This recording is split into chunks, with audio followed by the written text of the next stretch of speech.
know that we are recording this because our entire summer learning blitz we offer to you as you can watch it later if you want to or revisit things. So um, we're glad to have you here.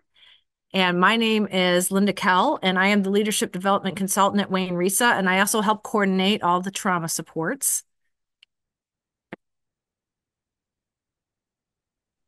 I muted myself. And I'm Linda Lazar. I'm also the other leadership Linda here at Wayne RESA, doing leadership development consulting as well.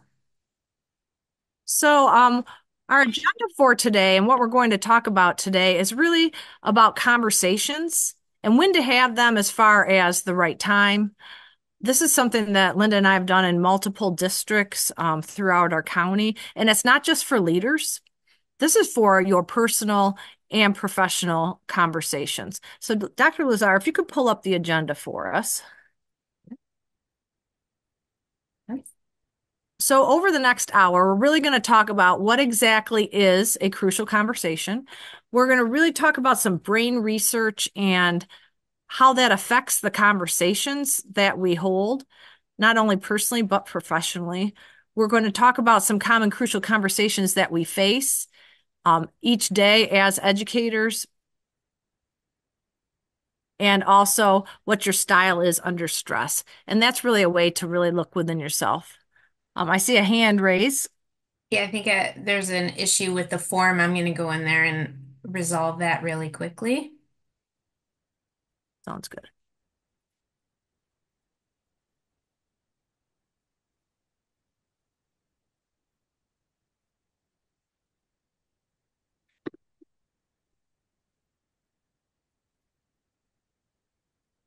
So we're going to start with a video for you. And you're going to see Principal Gary Brooks, and I'm sure some of you are familiar with Principal Brooks, but you're going to hear him have a conversation. So he's a principal calling home about a student. And I want you to just listen. And when you think about what's happening when he makes this conversation, what is he intending to happen? And then what's the outcome?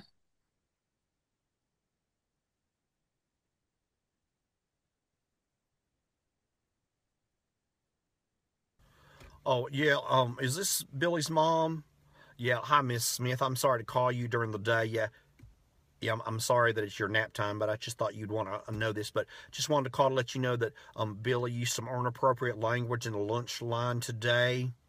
Yeah, he said he didn't want no dang fries on his tray, but he used the other D word. Yeah, that's the word. Yeah, that is inappropriate. Yeah. No, we don't use that kind of language here. So I just felt like you'd want to know. Well, no, there wasn't pizza today. So, okay, well, he might be mad that there was no pizza, but that doesn't mean he should be using that kind of language in the lunchroom here at school. Right. Okay, I don't know where Susie was standing. What's that got to do? What? I don't know if Susie whispered to him to say it or not, but even if she did whisper him to say it or not, he shouldn't have been using that language. Don't you agree?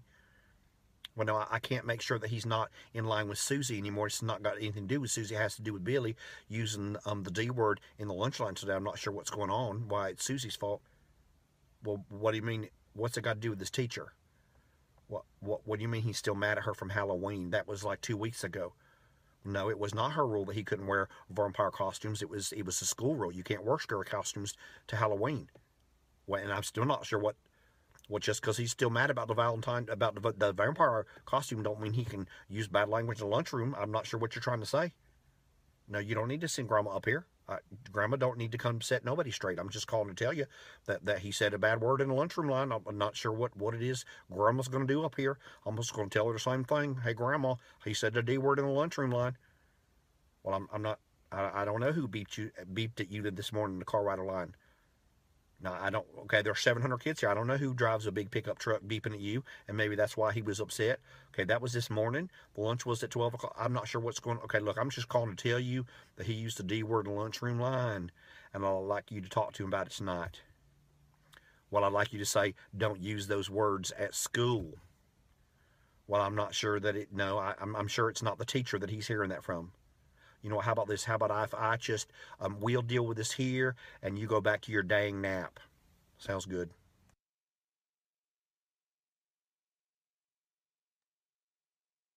All right. So I'd like to just lead a little bit of a conversation about when Principal Brooks made that phone call home. What was his intended outcome? And then what really happened? And we'd like to tie that into, do you think this was a real effective conversation? What kind of emotions did you see? So anyway, just go off mute and let's do a little sharing.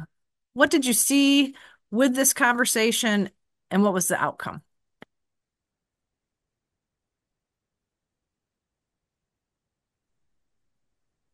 I I I think the saw that parent he was was, trying to, I'm sorry. Go again, Miss Howard, you go first and then we'll have the next person. Go ahead. Okay, I'm sorry. I saw that Right. as the administrator, he was trying to explain to the parent what happened, and the parent um, didn't catch on to the clues or just the information he was trying to give him. She wanted to direct her own narrative. Thank you. Someone else had unmuted? I was saying that it appeared that the parent immediately was justifying the action as opposed to the action.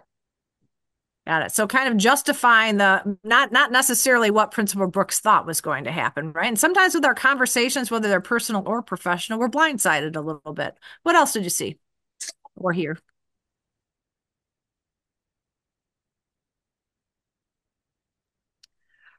I think he was trying not to have it escalate in some kind of way by remaining calm and kind of just repeating things back to her that she was saying. Um, but I didn't see him get out of control. I mean, maybe there was some sarcasm in there, but I think he was just trying to repeat back to her everything he was saying to maybe prevent it from escalating in some way. And thanks for lifting that. A little bit of the emotion started creeping in, right? We started hearing that little sarcasm that you had mentioned. And also, if you notice when the vampire costume and he said Valentine, like he was kind of mixing words a little bit, when the emotion starts creeping into our conversations, it sometimes makes us not really say or think rationally about what we really want to say. So just keep that in mind as you're having them. How about one other person? What else did you see?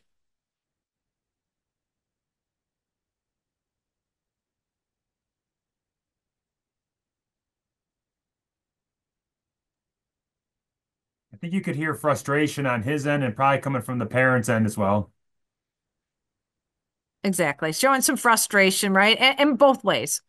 So with that, we're going to talk a little bit about what is a crucial conversation and how can we avoid some of these pitfalls of emotion, sarcasm, and really move them into effective conversations. Because I really don't think Principal Brooks felt when he hung up that phone that the conversation that he had was really helpful. In fact, he said, go back to your dang nap, right? I'll just deal with it myself. And what we want to do is not make ourselves frustrated with those conversations, but feel like they were effective.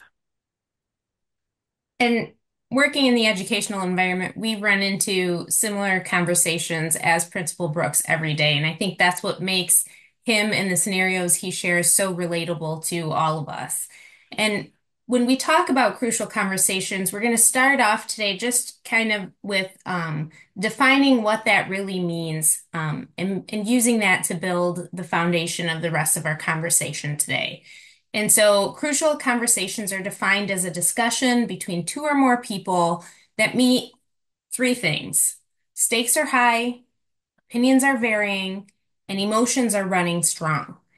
And in a healthy team, in a healthy working environment, or in healthy relationships that we have with the stakeholders in our schools, research tells us that the lag time between identifying and then safely discussing problems is rather short if we have healthy relationships and are being productive. And when we don't have opportunities for that candid dialogue, it's going to result in situations of contention, of resentment, gamesmanship, execution of our initiatives gets spotty, our decision making is affected, and we'll talk later about the pool of shared meaning and how that can impact the decisions we make for our schools and our stakeholders. So with that, we're going to take a little time to just talk about the science behind crucial conversations, because oftentimes our brain will take us to that sarcasm, to that emotion, without us really trying. It's a natural consequence to that. So the more we understand about that, the better that we can navigate through an effective conversation. So we're going to start just a little bit and talk about some brain research and also its effect on our MyKIP, which is our Michigan Continuous Improvement Process, which is our new school improvement. It's really not new, but it's been around for about 5 years. But we want to lift the fact that inside our school improvement logo, so that's the one on the right, if you notice it says whole school, whole community, whole child. MDE has actually acknowledged the fact that the WISC model and all the tenets and components in it are important to having an effective school, important to being an effective teacher, important to being an effective district. So if you notice on the left, things like employee wellness are at around 8 o'clock in that blue. They are acknowledging that it is important for our employees to be emotionally and physically well in order to be effective educators. If you notice up towards the top around 1 o'clock, they talk about physical activity. They don't just say for our pre-K and our elementary students, we need to think as middle school educators, as high school educators. Do we offer options and opportunities for movement in our classrooms? If you notice down by 6 o'clock, they also talk about social and emotional environments. Are we offering places in our schools that are safe, emotionally safe, physically safe for our adults and for the students? So this goes both ways. And you're going to hear Linda and I talk about not only this layer of adults in conversations, but also how we look at things through the lens of the students. On the next slide, you're going to see Maslow's hierarchy. And when you see that, most of us through some point in our education actually have heard about Maslow. And basically, he says that if your basic needs aren't met, you can't reach your maximum potential. Well, those whole child tenets that you see there to the left are healthy, safe, supported, engaged, and challenged. That's like the middle piece of that WISC model. A spot that we're finding is leading to really ineffective conversations is that support rung. You must feel supported if you're going to have an engaged and challenged demeanor when you're at school.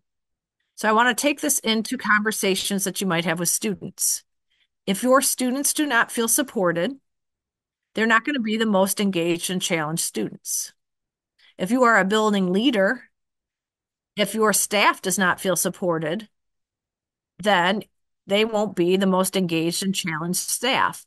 So think about as we start the school year, how will you know what your students need for support?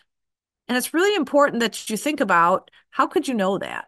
Because I'm telling you right now, of the 40 people on this call, we could ask person after person after person, what does support look like for you at work? And there'll be different answers, many different answers. So you want to make sure that you understand as a building leader, what does your staff need from you? Ask them. Give them an index card and say, how can I support you this year? You'll be very surprised at what you see. And same thing with your students. Ask them, how can I support you in my math class this year? How can I support you in my ELA class? So when we're having conversations, think about, does that person in front of me, number one, feel supported by me? Because our conversations will be much more effective if they're feeling that way. The other piece I want to lift is on the left. And you see there's a brain. And if you notice, there's a survival state, super important with our fight, flight, and freeze to keep us, out of trouble or get us out of trouble. But I want to focus a little bit on that emotional state. You cannot have a rational conversation if you are cycling in the emotional state of your brain. And I will say that again because it's a super important piece. You can't have a rational conversation if you're cycling emotionally. And that goes for our students. That goes for you personally, whether you're a building level leader, a teacher, it does not matter. But as physical humans, we can't be rational thinkers when we're emotional. So if you're trying to have an effective conversation, it's important that people are not in their emotional state. Sometimes you need to take a break. As a leader, if you're on a phone call with a parent and it's not going well and you're getting emotional, kind of like Principal Brooks, just say, I'm going to call you back in an hour, make up an excuse and go. Like it's better than having a wrong conversation or saying the wrong thing. So it's same with our students. Don't try to have a rational conversation with a student that's dysregulated or emotionally charged. We need to have these conversations at the right time. Schools that have put this kind of an implementation into their school with both staff and students have lowered suspensions rates by as much as 85%. And that's by conducting conversations at the right time.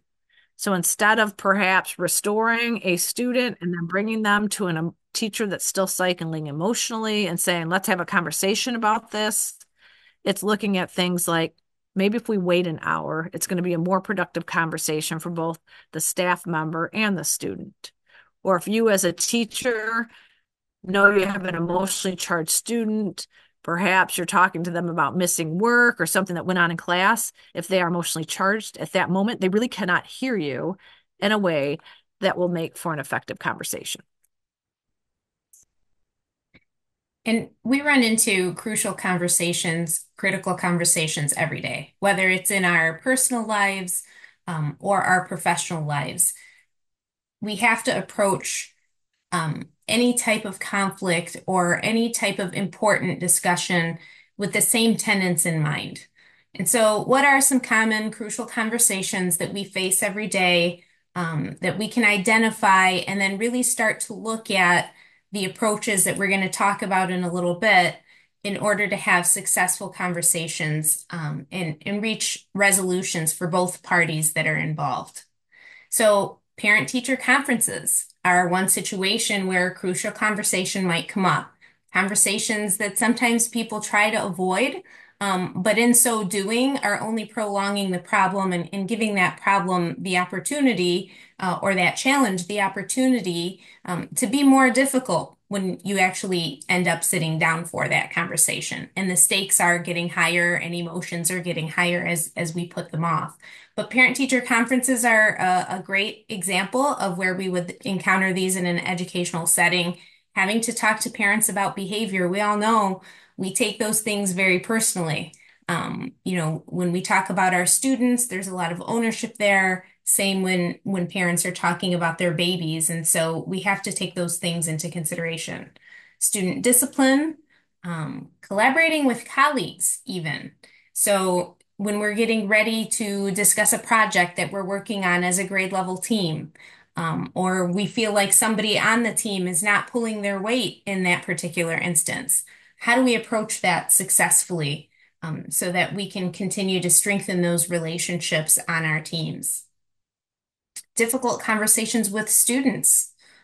How do we come down to their level and really speak to them in a way that they're going to understand, where we can provide them with the guidance and support they need to be successful, but do it in such a way that they're open to hearing that from us? Discussing special education and individualized education programs, talking to parents, talking to students, making sure that everybody is on the same page with the same goals.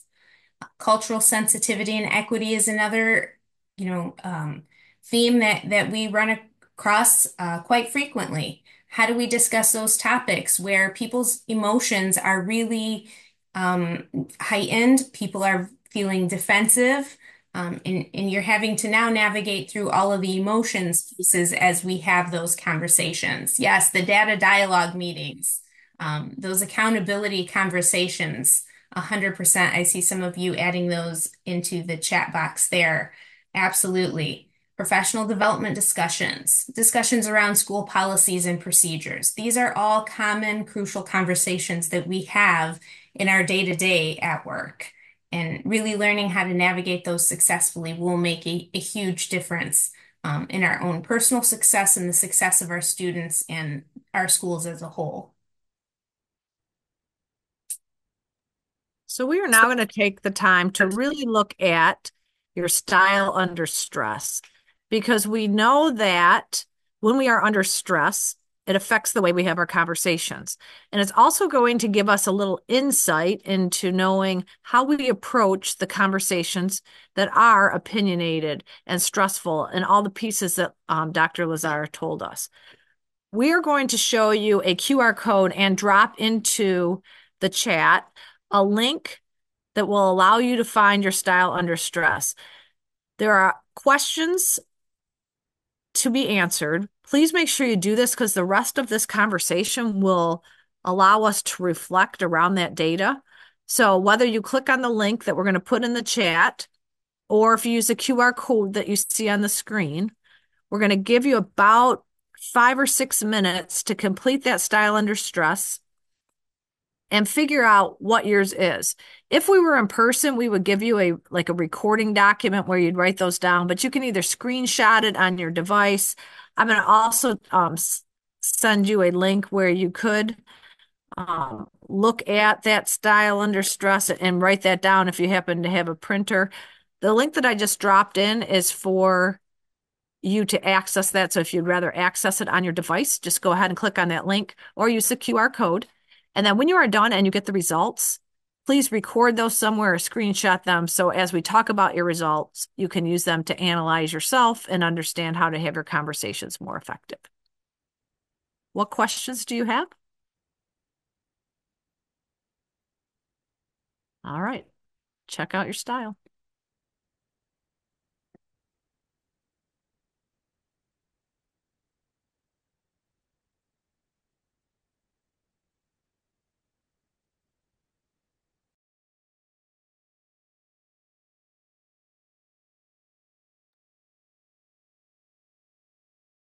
On the screen, we do have the recording document now. Just make sure that you have your silence scores, your verbal violence scores, and how often you move towards silence and violence. You can screenshot it like we said, but we want you to be able to see what the recording sheet could look like. We also dropped the link in the chat if you have access to a printer. But either way, as long as you have this information down, you'll be all set.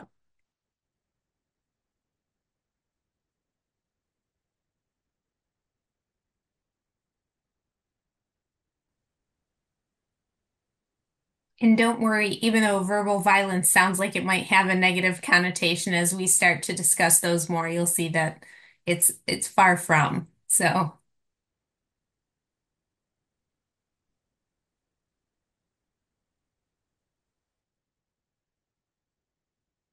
All right, since we only have less than 30 minutes left, I'm going to kind of keep moving. If you didn't quite get your scores written down, that's okay because you can kind of listen as we talk a little bit about your results. The first thing that Linda and I want to emphasize is that your scores are not a value statement. There's not one category, one line that's more important or better than the other. It just tells you what your dominant communication tendency is. So if we look at our scores, for example, under silence, if you have 0 on masking, avoiding, or withdrawing, what that means is you really don't put that skill in play much.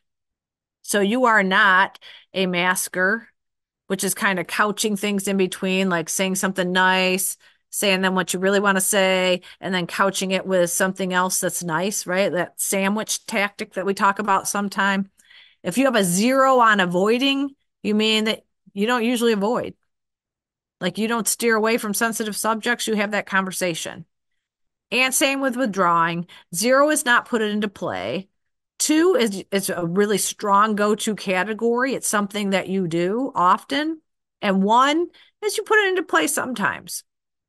Now, again, remember, this isn't about a value statement. And we want to really stress that there is times when you should withdraw, right? We just talked about emotions. If you are emotional and working with others that are emotional and trying to have an effective conversation, withdrawing is a really effective skill at that point. Exiting the room for a minute, taking a walk, telling them on the phone, I'm going to call you back, that's an important skill. So all of these, we're hoping as we go through this, and if you really studied this is out of the 3rd edition book of Crucial Conversations is what we're kind of basing this talk on. But all of these are important at certain times. It doesn't matter if you're a teacher, a paraprofessional, whatever your role is in a school, you should be able to understand when is a time that I should avoid that sensitive subject and when is a time that I need to have that conversation. Verbal violence and what Dr. Lazar said was those are the words used in the book. So they're not necessarily the words that we would have used if we were labeling this, but it's the same thing with the violence words. So if you have a 0 on controlling, labeling, or attacking, what they're saying is that you don't really use that tactic very often. You don't really control often in your conversations or when you're under stress. Remember, this is your style under stress. You don't necessarily label or attack. Now you might be thinking like, "Oh, good, then I'm great because I don't ever label, I don't ever control, I don't ever attack." And what we're going to say again is it's not a value judgment. And in fact, there are times that it's effective to label. And sometimes that's to help us mentally. So it's not effective to label if we're saying, well, this can't happen because they're those kids from that family, from this side of the tracks, those kind of things. Like labeling like that is not usually productive. But I know as we work with building leaders, sometimes we need to talk about, well, who are your resistors to this new initiative? Who are the ones that we need to work with more or need some extra support or coaching? That's labeling that's productive. That kind of a conversation and labeling is productive. So as you look at your own scores, just realize if it's a 2, it's something that you go to often as far as a conversational skill. If it's a 1, you know how to put it into play, but a 0 is something that you would want to reflect and look at and think about, is that something that I should work on or what should be happening with that? So again, it's really just two different approaches to a conversation. And what characterizes these approaches of communication? In silence, it's any act that you utilize to withhold information from the pool of meaning. And again, I know we've thrown that phrase around a couple of times, and Linda will get into that in the next few slides here of what that really means, that shared pool of meaning, which is actually vital and at the heart of having successful conversations. It means you're avoiding potential problems. You're running away from it, not really wanting to confront it. You're having an issue with a colleague, a coworker, your husband, your child at home, your students, and you're just avoiding it and trying to hope it goes away, that it goes away. It will restrict the flow of meaning when we fall into silence. We go into playing verbal games, making some snarky remarks and hoping people understand what's really bothering us, those off the cuff comments that we tend to make. And again, the masking, the avoiding, the withdrawal. And what characterizes the violence? It's any verbal strategy that attempts to convince or control others to compel them to your point of view. And a lot of times when we're functioning from this approach, we are so focused on what we want the outcome to be that we're really turning a blind eye to what the needs of the other person are in this conversation. This is the type of situation where we're never going to get to that middle ground. We're never going to find the compromise because we're so defensive. We're so focused on the outcome that we want to reach. We're not letting anything else permeate into that conversation. It violates safety by trying to force meaning into the pool of shared meaning, right? It's my perspective. And when we do that, we really have to be cognizant in order to have a successful conversation of what that does to the other person who we're trying to communicate with. Do they feel safe then expressing their point of view? Or are they then going to go into silence because they don't feel safe in that conversation? It's the name calling, the monologuing, the making threats, and again, the controlling, labeling, and attacking. So which is worse, silence or violence? Why don't you throw a quick comment into the comment box? Which is worse? Or is there a worse? A couple violence is worse.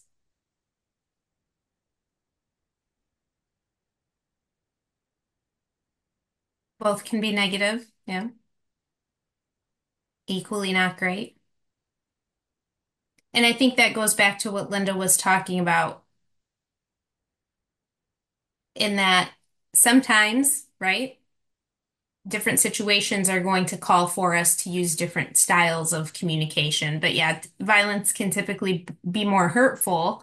But at the same time, silence, I think, can be hurtful too, right? Because if I feel like I'm being dismissed or, somebody isn't giving me the attention that I want in trying to resolve an issue, right? That can be hurtful as well.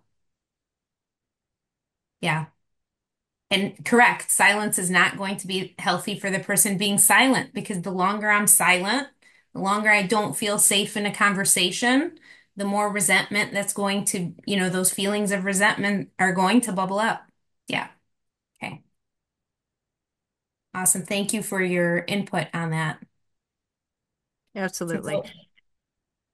And I know that it kind of seems skewed to the violence is worse.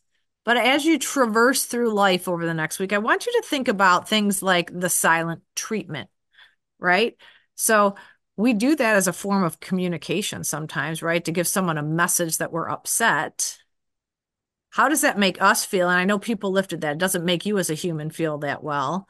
But if you're an educational leader, as a teacher, if you stand by silently when there's something when you should speak up, is that okay? Right? We talk to our students about it all the time. Don't be a bystander, say something. So I want you to really think about silence can be just as bad as violence. Not speaking up, not standing up for someone can be hurtful and can be harmful. We are struggling right now, some of our school leaders, with that piece of silence because they have some teachers that aren't treating students real well, teachers that are doing a lot of hurtful things, but the leader is silent because you know what? They teach in a critical shortage area. If I go and say something to that teacher, what if they quit and go to another school? It creates some issues. So again, as we said, this is not a value judgment. There are actually hurtful things that do come about from not speaking up or not saying what really does need to be said. So we're going to talk for a second about a couple barriers to effective conversation. And when we jump into any conversation, I think we always want to say, I'm hoping it's effective. I'm hoping the outcome of our conversation is what I've planned. And if you notice what I just said, what I've planned. Sometimes our ineffective conversations are because they weren't planned. If you think back to the video with Principal Brooks, I think he thought, I'm just going to make this quick couple-minute phone call. I'm going to say what happened in the lunch line. The parents are going to support, and it's going to be done. Did he take a second to think about, what if the response is a little bit different? He may have responded a little bit differently with that. So to start, anytime you're entering in a conversation, take a breath for a second and think about the pool of shared meaning. And what that really means is that everyone enters into a conversation with your thoughts, with your feelings, with I'm going to call them your preconceived notions, right? You bring to that conversation your life experience. And I'm going to give you a quick example. When I was a principal, I sat in an IEP meeting. This is I want to say my second month of being a new principal. And we were in an IEP meeting, all the psychologists, the interventionists, the speech and language pathologists, they all did a great job, talking about the testing that they did and really gave what I would say unequivocal data saying this child needs some extra support. So as I'm sitting there as a new principal, I'm watching and the parents are like, we're not doing this. And they were really just negative. Like, we aren't doing this. We don't want this for our child. And I sat there as a leader, like, oh my gosh, like, what should I be doing?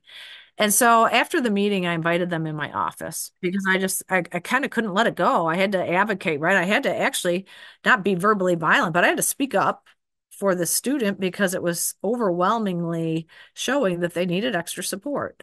So when I brought the parents in, they weren't real talkative at first, but I just said, can I ask you why? Can I ask you what might have happened that's not allowing you to get your child the support? And the dad looked at me and he said, you know what?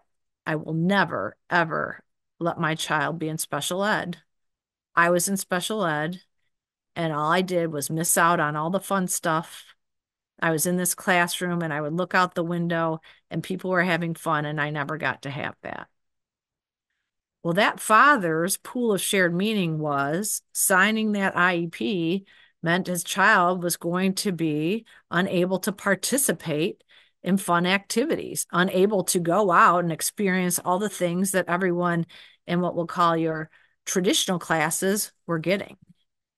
And I looked and I said, "Oh, that's not what happens here. Would you like to go take a walk? Would you like to sit in for a half a day?" We took a walk. We talked about what it meant, and the papers were signed. But the problem was the entire conversation they couldn't hear, especially that father, because his pool of shared meaning was not the same as ours. His definition of what it meant to be with special ed supports was not the same as what we were bringing. So really important to think about that pool of shared meaning. Another thing that we really lead into with effective conversations is we automatically choose easy over hard. And it leads to a lot of frustration on our part. So this can be in your personal life or your professional life. And I'm going to give you a personal example. So if one of my children, we'll say my son, is leaving dirty cups, in the family room on the side table, his room is a mess with clothes strewn all over, and he's throwing dishes in the sink. As humans, we choose easy over hard. And what I mean by that is this. So I decide I am going to have a conversation with him that I think I can win. So I'm thinking, okay, at least I can ask him to move those cups from the family room table and bring them up and put them in the dishwasher. So I have that conversation, but in my mind, I'm hoping or thinking that that will fix all of the issues. But having him bring cups up from the family room doesn't give him the mental telepathy to know that I'm really irritated about his clothes on the floor or really irritated that he can't put the darn cup from the sink to the dishwasher. So a lot of times as adults, we have conversations, whether it's conversations with students, whether it's a personal conversation, whether it's as a leader with our staff, having a conversation about one thing does not fix everything. So it is better to have the conversation and say, I'd like to talk to you about these three things, not assume that if we talk about one, it will fix the others. Another barrier to our effective conversations is choosing recent over right. So that's kind of that piece when we talk about, oh, that pushed me over the edge, so I had to have the conversation. Instead of waiting for the repetition, have the conversation. But our brain kind of tells us to just kind of wait. Or then when we engage in the conversation, we have it just about the most recent incident, even though it's happened 3 or 4 times. And when we only have it about one piece or the recent event, we assume that they realize that I'm thinking this is a repeated pattern. So you have to be really cognizant of understanding that if it's based on 3 or 4 things that you're really frustrated and you're having that conversation, don't just talk about the most recent. We do it because we don't want to be accused of, oh, what are you doing? But, holding grudges, keeping a sticky note with a list of things that I'm doing wrong. That's not what we want them to think.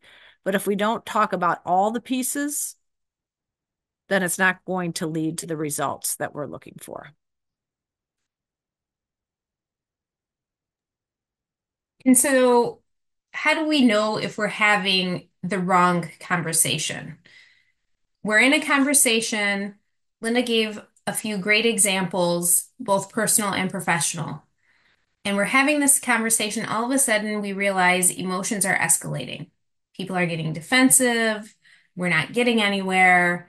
That's one sign that we may not be having the right conversation. Or you leave the conversation feeling skeptical, right? I've had an ongoing issue. I talked to my principal about it. We have a discussion, the discussion seems positive, but I walk away and I'm like, nothing's going to change, right? And so if that's happening again and again, are we having the right conversation? When I'm expressing those concerns to my administrator, am I having the right conversation at that moment that's going to resolve those issues? And if I'm walking away feeling skeptical, more likely than not, it's not the right conversation. Or the deja vu. I'm always having the same conversation over and over and over again, right? I had this conversation with Johnny yesterday. He's not bringing his homework again tomorrow. We're going to have the same conversation all over again, right? And whenever we hit any one of those three things or observe those three things, then we have to take a step back and really unbundle to see, what is the real issue? And are we addressing it in the appropriate manner? And the authors call this the CPR of conversations. The C stands for a content conversation. It's the first time the problem occurs, right? Late grades, rude behavior at a meeting, student behavior issues. We talk about it immediately. Again, that ties back to the silence piece of, you don't let it go, you don't ignore it, it's not going to go away. We really have to have that content conversation. We can't put those content conversations off because if we try to have it at a later date, we're going to run into those frustrations and not be successful in resolving the issue that we're trying to address. So that would be a content conversation. It happened one time, it upset me, or it happened one time, I observed something that shouldn't be happening. We address the issue immediately without putting it off. So if we've had the content conversation, and only if we've had the content conversation, right?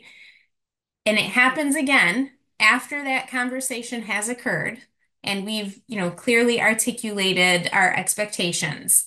And it happens again. Now we're looking at a pattern conversation. So one of the things we say when we say unbundle or are we having the right conversation is, have I moved to the pattern conversation before I've even addressed the content conversation? Because if so, then that's not the right conversation to be having. Or is it multiple behaviors or multiple issues we're trying to address, and I'm trying to bundle all of those things into a pattern conversation now and addressing it that way? And so again, we have to be careful of those things, right? Somebody is tardy all the time, tardy all the time, tardy all the time, then they forget their homework. Now I'm having a pattern conversation, but I'm talking about the homework. Well, then the tardy doesn't get addressed because those really aren't a pattern.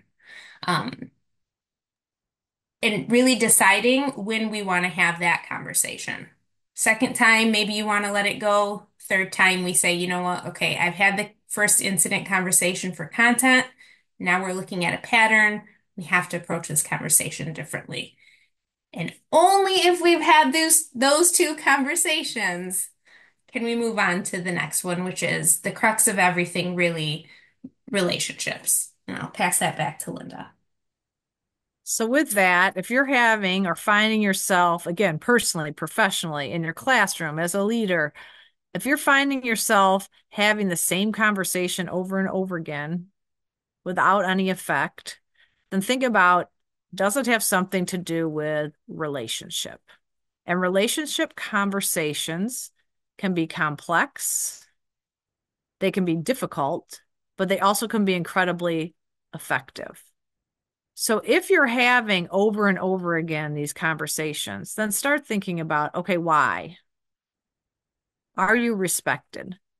I know on that question it says, does a person respect your role as a principal? If you are constantly having the same conversation with a staff member, do they respect your role? And just telling them I'm the principal, you're not, that's not a way to have a relationship conversation. Right? Start talking about what might I do to support you? Remember that triangle that we saw at the beginning in the tenants, right? Is there a way I can support you to help fix whatever's happening? So you look at that pillar of support. If you're a teacher, right, and you're constantly having the same conversation with a student, Instead of getting really upset or having the same conversation 7 or 8 times till we're just so tired of it, ask them, how can I support you to help you get your homework in more consistently? So if you think about that word support and tie it into a relationship conversation, right there, you're starting to talk about a bond. Right there, you're starting to say, hey, even though I am the teacher, even though I am the principal, I'm here to work with you, right? I'm not here to do things to you. I want to work with you. Another big piece of relationship conversations are looking at, do they think you're competent? And sometimes we have to work hard with that. Sometimes new leaders are in a building and, they've gone through all the interview process and they land in a building and they run into some issues with someone that really wanted that role, right? Another teacher in the building that really hoped to be the principal, and now you're coming from the outside and you have that role. Sometimes that's a relationship conversation about competence. Not easy to navigate, but something that has to happen. So you're able to talk about, okay, let's talk about how we can work together. Think about, could you help support me as a leader by running some school improvement for me? Think about how you could increase the relationship. If you've had the content conversation about what is not happening that needs to happen, then you've had that pattern conversation and you're having it over and over again. Think about how can we bridge it into then a relationship. Sometimes it's trust. Sometimes people aren't even listening to you because they really feel like, I cannot trust you. I cannot trust that you're going to listen to me or respect what I'm thinking. So if you remember those letters, CPR, you really need to go in that order. We want to always encourage relationships, but I want you to think about conversations, and I'm sure you've had one in your life, especially as an educator. Like if you call home and say, Jimmy's missed 4 assignments. That's a pattern conversation. And what does a parent say? Well, why didn't you tell me earlier? I didn't even know, right? Or when a report card goes home, Jimmy got an E. Why didn't you tell me about it? Why didn't you have the conversation? We do that as educators too. You get your evaluation. Um, your leader says, I really wanted you to do blank. I noticed that. Did they ever have that content or conversation with you before the pattern arises? So it's really important that we have them in these orders, but always focusing on that relationships are big, but that's really our go-to when we're having the same conversation over and over again. And I think it's really important too if you think about the content and the pattern conversations as tools to build strong relationships. Because if we are having those conversations when we need to have them in a timely manner that's resolved positively, it's going to affect the quality of the relationship in the long run. It's going to open that candid dialogue.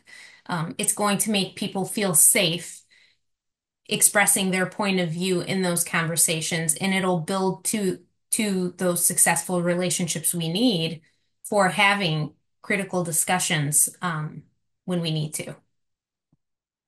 So instead of a formal evaluation today, Linda and I had a discussion and we thought we'd just like for you to share something from this presentation that has either been impactful to you, that might change how you approach your role, or might change how you have a conversation with someone. So if you could just drop that in the chat, something from today that's impacted you. Okay, we have using the I support you. Make sure you kind of take a peek here. How can I support you? Seeing the dissected way I handle hard to have conversations would benefit me. Those feelings of support, taking a break. Timing is a real key piece of effective conversations. Think about that pool of shared meaning, CPR model, understanding we all bring a different style of communication, reflecting on your own style, and really think about your scores and think about how that does affect what you bring. Use of the word support. A lot of times people say, if you need anything, and that is, it's just a different word. It makes a lens for a different response. CPR model, understanding past experiences. Can't have a rational conversation if you're in an emotional state. Scared to have the conversations with my admins. I don't feel so supported, but using CPR could help. Absolutely. Keeping emotion out of it and being very transparent and having that content conversation will move you to an effective one. So, And it'll Linda, also make it more focused, right? Instead of trying to talk about everything that's going on, you're focusing on the one thing that's going to be most impactful first and really focusing that conversation. Yeah, I'm glad you lifted that piece. so thanks Go to ahead. all of you for Thank spending you. an hour of your August with us. We do truly appreciate that. If you want your sketches, you do need to make sure that you have signed in, and I think the majority of you did. If you are building leaders, keep your eyes open. Linda and I are running sessions on crucial conversations and many other things, and having trauma-informed schools and communities of resilience. So thank you so much for your time, and we really hope this is the start to a really great school year for everyone. Thank you all for attending today's session.